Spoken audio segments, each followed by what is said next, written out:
नमस्कार दोस्तों, स्वागत है आपका अपने चैनल पर। और आज एक नई ऊर्जा के साथ, नए टॉपिक के साथ आज फिर एक बार। और जो टॉपिक हमने पहले समझा था, अच्छे से किया था, उसके रूल्स हमने समझे थे, उसी टॉपिक की प्रश्नोत्तरी लेकर टॉप 10 लेकर के हम उपस्थित हुए हैं, जो परीक्षा उपयोगी प्रश्न भी हैं और उनको हल करने का तरीका भी हम देखेंगे। जैसे पहले देखा था उसी तरीके से इन प्रश्नों को भी हल करेंगे कि प्रत्येक के प्रश्नों को हम किस ढंग से, ऑप्शनों को देखकर किस ढंग से सही करें, उनको प्रश्नों को हल करें ताकि हमारा कोई भी प्रत्येक का प्रश्न गलत ना हो। तो इस वीडियो को देखने के बाद दोस्तों निश्चित रूप से आपके सभी प्रश्न सही जाएंगे। आप जो भी अभ्यास करोगे उसके बाद सारे प्रश्न उन रूल से आपके सही जाएंगे। तो बने रहिए पूरी वीडियो के साथ। हमारे पहले प्रश्न के साथ देखिए, टॉप 10 प्रत्यय। तो आदित्य शब्द में प्रत्यय है, पहला प्रश्न हमारा है। आदित्य शब्द दिया है, प्रत्यय है। तो दोस्तों एक ट्रिक है इसमें, इस चीज की ये आप ध्यान रखना कि लास्ट में यदि किसी शब्द के लास्ट में यह आता है और यह से तुरंत पहले कोई स्वर रहित व्यंजन आए, कोई स्वर रहित व्यंजन, जैसे ये तय आया है, तो निश्चित रूप से उसमें कौन सा प्रत्यय होता है? यह प्रत्यय होता है दोस्तों। बिल्कुल तुक्का मारना तो सीधा, उसमें यह प्रत्यय ही होगा। लेकिन ध्यान ये रखना कि जब यह प्रत्यय होगा तो उसका जो मूल शब्द बनेगा वो इस पहले वाले आधे स्वर को साथ लेकर के बनेगा। कई शब्द ऐसे होते हैं अपवाद रूप में चलते हैं, अपवाद हर जगह होता है।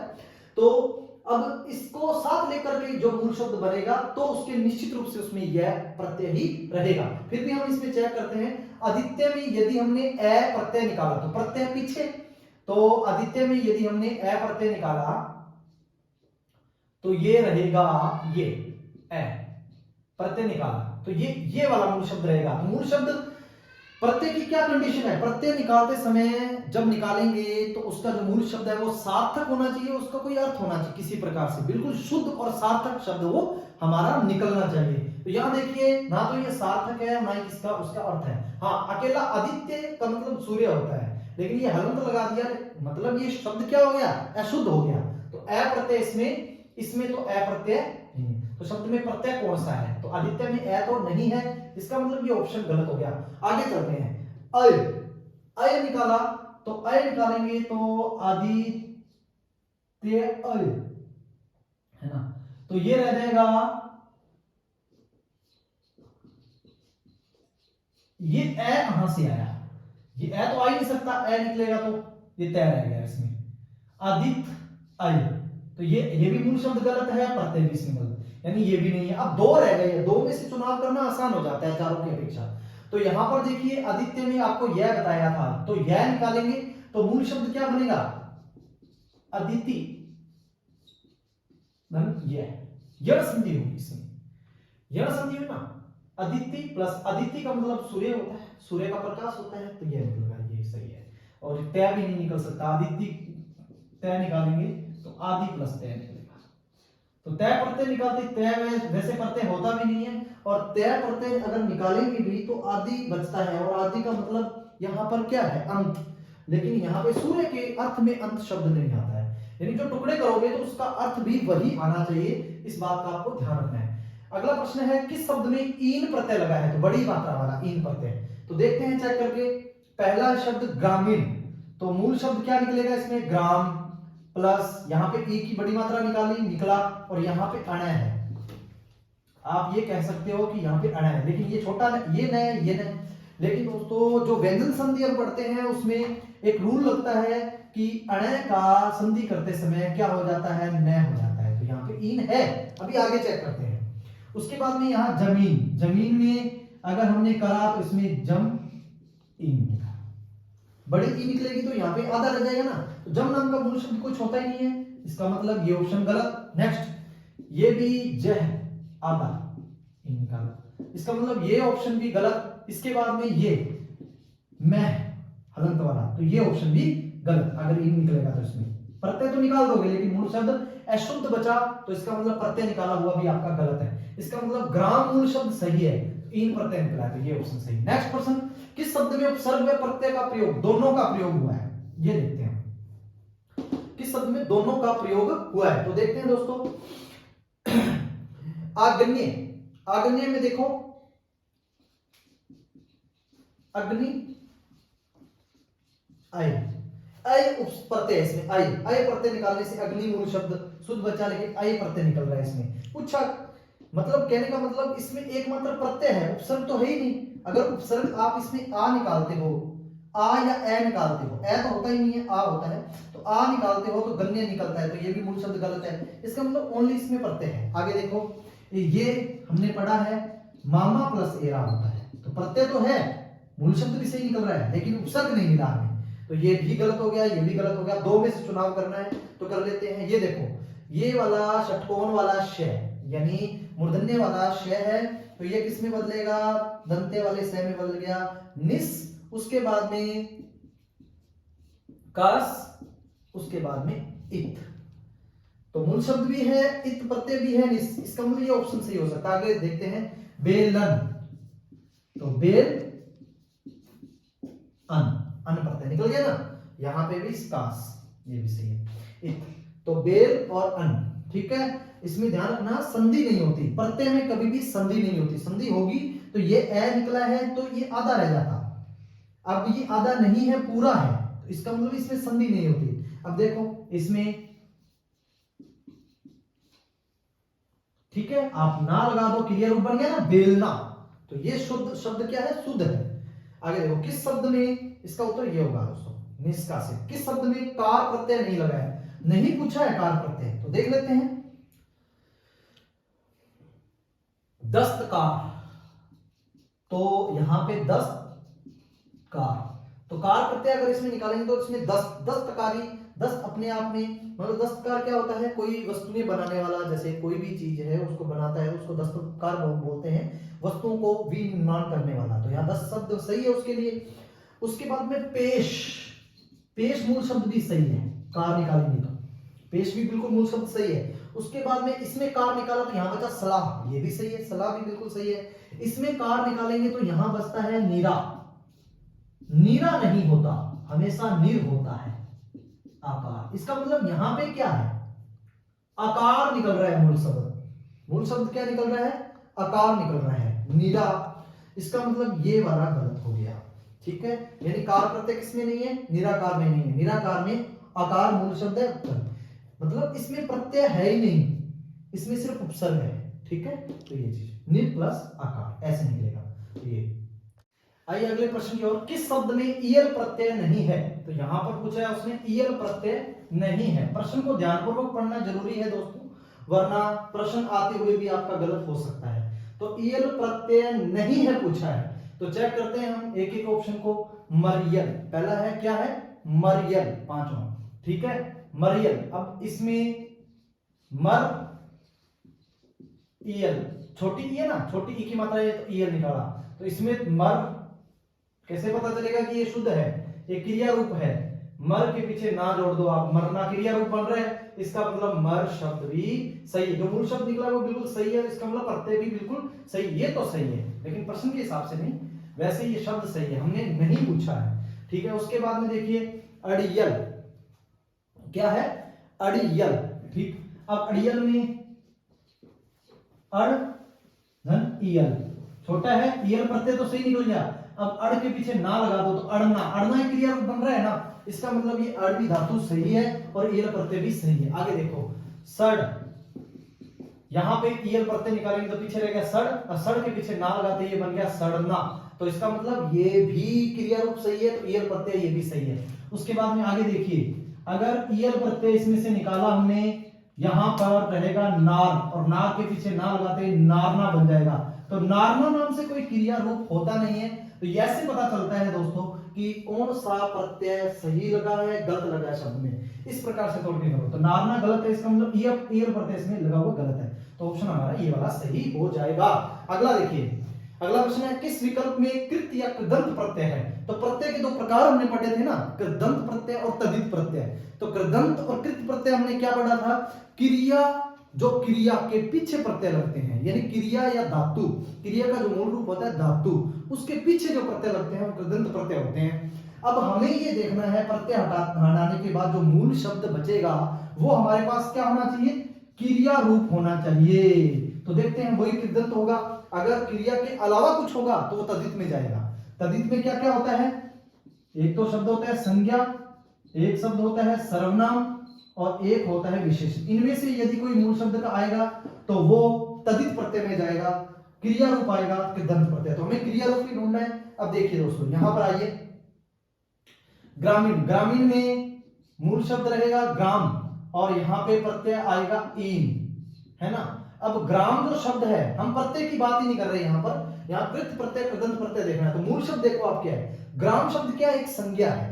ग्राम शब्द एक क्या है, संज्ञा है, जातिवाचक संज्ञा है। तो संज्ञा है यानी ये तद्धित प्रत्यय हो गया, इसका मतलब ये ऑप्शन गलत। अगला चलते हैं, ये कटौती, कटौती कट प्लस औती, ये प्रत्यय औती सही है। यहाँ पे कट निकला है तो कट शब्द क्या है, कट के पीछे ना लगाने से बना कटना। कटना एक क्रिया रूप है ना, कटना एक शब्द क्या बना, क्रिया रूप है कटना। कटना क्रिया रूप है यानी ये क्रिया है, इसका मतलब कृदंत प्रत्यय यही है। आगे और चेक करते हैं फिर पता चल जाएगा। ठीक है, ये देखो भारत धन, यहां पे बचा बड़ा ई है, ये प्रत्यय सही है। यहाँ पे भारत, भारत तो क्या है, क्रिया थोड़ी है। अब भारत क्रिया है या नहीं है चेक कर लो, भारत के पीछे ना लगाओ, भारत ना, कोई शब्द नहीं बना। इसका मतलब ये क्या है, संज्ञा शब्द है, जातिवाचक। इसी प्रकार ग्राम के पीछे आप क्रिया रूप बनाने के लिए ना लगाओ, ग्राम ना, कोई शब्द नहीं बना, इसका मतलब ये भी जातिवाचक संज्ञा। उसी प्रकार ये राष्ट्र प्लस ई है, तो यहां राष्ट्र के पीछे ना लगाओ तो राष्ट्र ना, कोई शब्द नहीं बना, क्रिया रूप। इसका मतलब ये भी एक संज्ञा, यानी ये भी संज्ञा है, ये भी संज्ञा है, ये भी संज्ञा है, यानी ये तीनों तद्धित प्रत्यय के हैं और ये कृत प्रत्यय का रह गया कटना क्रिया बनने से, इसलिए ऑप्शन ये सही हो गया। अगला है निम्नलिखित में से तद्धित प्रत्यय वाला शब्द। अब पहले कृत प्रत्यय ढूंढा था, अब तद्धित प्रत्यय। ऐसे प्रश्न बहुत आते हैं पेपरों में, तद्धित यानी संज्ञा सर्वनाम विशेषण से बना शब्द हमें ढूंढना है प्रत्यय लगाने के बाद। ये देखो यहां पे आपने कट निकाला तो आ गया आई प्रत्यय, आई प्रत्यय निकला यहां से, तो यहां कट के पीछे ना जोड़ते कटना, ये क्रिया रूप बन गया, यानी कृत रूप, कृत प्रत्यय है। इसका मतलब ये अपना गलत हो गया।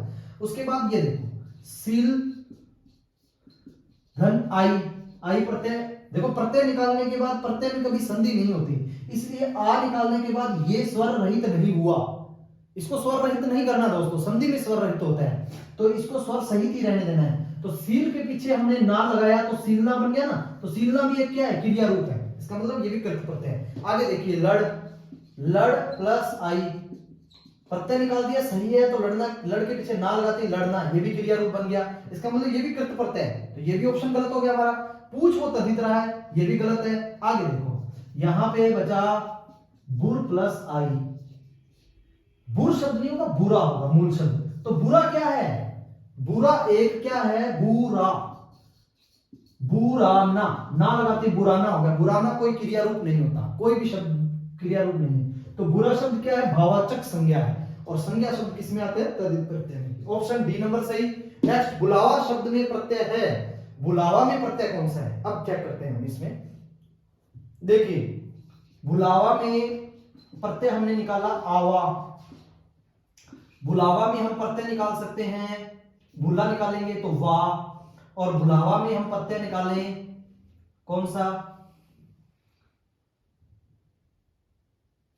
बुला मतलब आ। अब देखते हैं कौन सा शब्द सही निकल रहा है। देखो भूल मूल शब्द सही है या नहीं है वो हम चेक करेंगे क्रिया रूप बना करके। ना लगा दो, भूलना बन गया, कहने का मतलब भूल सही है। भूल निकालते ही आवा, यानी आवा इसमें सही है, ये ऑप्शन सही है। नीचे वाला वा निकालते हैं तो पीछे निकला भूला, तो भुलाना, भुलाना, ये भुलाना क्रिया भी सही है, भूलना क्रिया भी सही है। यहां देखिए प्रश्न को ध्यानपूर्वक, ध्यानपूर्वक देखिए इसमें क्या होगा। अब देखो जो क्रिया रूप आपने बनाया है वही प्रत्यय सहित जो भाववाचक संज्ञा बनी है वो उसका अर्थ और क्रिया रूप का अर्थ सेम होना चाहिए। देखो बुलावा, बुलावा किसे कहेंगे, जो चीज हम भूल चुके हैं वो हमारे बुलावे की चीज है। ठीक है, भूल चुके हैं यानी भूलना, और भुलाना का मतलब कोई जानबूझ करके कोई चीज आपको भुलाई जा रही है, तो वो आगे इन दोनों का अर्थ अलग है ना। इसका मतलब ये भूलना सही है, भुलाना गलत है। क्रिया रूप दोनों सही है लेकिन अर्थ चेंज है, इसलिए थोड़ा सा ध्यान में रखना है।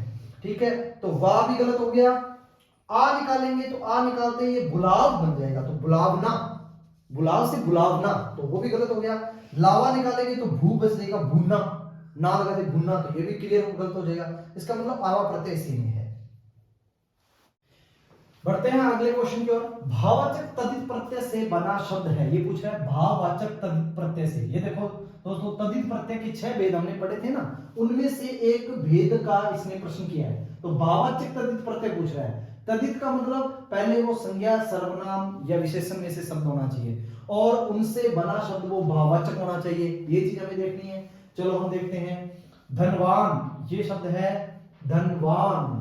तो यहाँ पे जो मूल शब्द हमने निकाला धन और वान, इसमें से प्रत्यय निकाल दिया है ना। तो धन शब्द क्या है? एक संज्ञा है, जातिवाचक संज्ञा है। तो जातिवाचक संज्ञा से शब्द बना है धनवान। तो धनवान एक जातिवाचक संज्ञा से, धन जातिवाचक संज्ञा, इससे वान प्रत्यय लगाते ही एक विशेषण का रूप ले लेता है। तो यहाँ पे भाववाचक संज्ञा नहीं है, लेकिन ये वाला ऑप्शन हमारा हो गया गलत। अगले ऑप्शन की ओर चलते हैं। पनिहारा, तो ये इसमें पानी प्लस हार है ना, पनिहारा, पानी प्लस हारा। तो यहाँ पे पानी क्या है? जातिवाचक संज्ञा है, हारा लगाते ही पनिहारा बन गया। तो पनिहारा भी एक जातिवाचक संज्ञा बन गई। उसके बाद ये लक्कड़हारा, लक्कड़ प्लस हारा, तो लक्कड़हारा भी एक जातिवाचक संज्ञा में है। और उसके बाद ये भी ऑप्शन गलत, ये भी ऑप्शन गलत, बचा ये सही होगा। देखते हैं।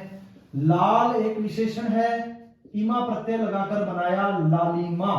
लाल एक विशेषण है, इमा प्रत्यय लग गया लालिमा, यानी लाल रंग की लालिमा, कहने का मतलब उसका भाव हो गया ना।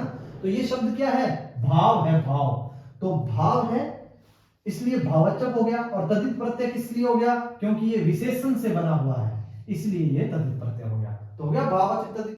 निम्न में से किस शब्द में यह प्रत्यय लगा है? तो दोस्तों देखिए, शुरुआत में आपको ये चीज बताई थी कि यह प्रत्यय किसमें लगेगा कि उससे पूर्व जो व्यंजन होना चाहिए वो स्वर रहित होना चाहिए। तो उसमें सीधा यह प्रत्यय होता है, ये चीज आपको बताई थी। लेकिन यहाँ चारों ऑप्शनों में एक जैसा दिखाई दे रहा है, चारों में है, लेकिन उत्तर तो एक ही सही है। तो इसको हम करते हैं, देखते हैं क्या होता है। अब एक चीज और बताई थी कि यह प्रत्यय जिसमें निकालेंगे तो उससे जो शुद्ध, जो उसमें मूल शब्द निकलेगा, वो लास्ट वाले स्वर रहित व्यंजन को साथ लेकर के निकलना चाहिए शुद्ध, तब वो यह प्रत्यय सही है, वरना गलत। अब देखो इसमें निकालते हैं तो ये बनता है गन, या तो ये बनता है गंतव, ये वाला, या इसको बनाते हैं गंतवा, ये वाला, यहां पे यह निकालते हैं। इसी तरह ये ज्ञातो, ये, इसी तरह ये दृष्टवा, ये दृष्टव या दृष्टवा, इसकी उसके बाद में ये वाला विधवा, ये। अब देखिए आप, यहां पे क्या है? मूल शब्द कौन सा सही है? ये भी गलत है, ये भी मूल शब्द गलत है, ये भी गलत है, विधवा मूल शब्द सही है। इसका मतलब यह प्रत्यय इसी में है, वेदव्य में, ये ऑप्शन हमारा सही है। अगर इसमें यह प्रत्यय है तो इनमें कौन सा प्रत्यय है? फिर ये भी तो हमें पता होना चाहिए ना। तो गंतव्य में दोस्तों निकाल करके गम, इसमें गम निकला है, गम, मैं आता निकला तो गम, और आगे गमन, न लगाते गमन, एक क्रिया बन गई। तो यहाँ पे तव्य प्रत्यय है, और इसमें तव्य प्रत्यय है, और इसमें भी तव्य प्रत्यय है, क्योंकि मूल शब्द ज्ञा, ज्ञान न लगाते ज्ञान हो जाएगा ना, तो इसलिए ज्ञान। और इसका भी दृष्ट, दृश्य, तो दृश्य का मतलब दृश्य होता है, आपको बताइए।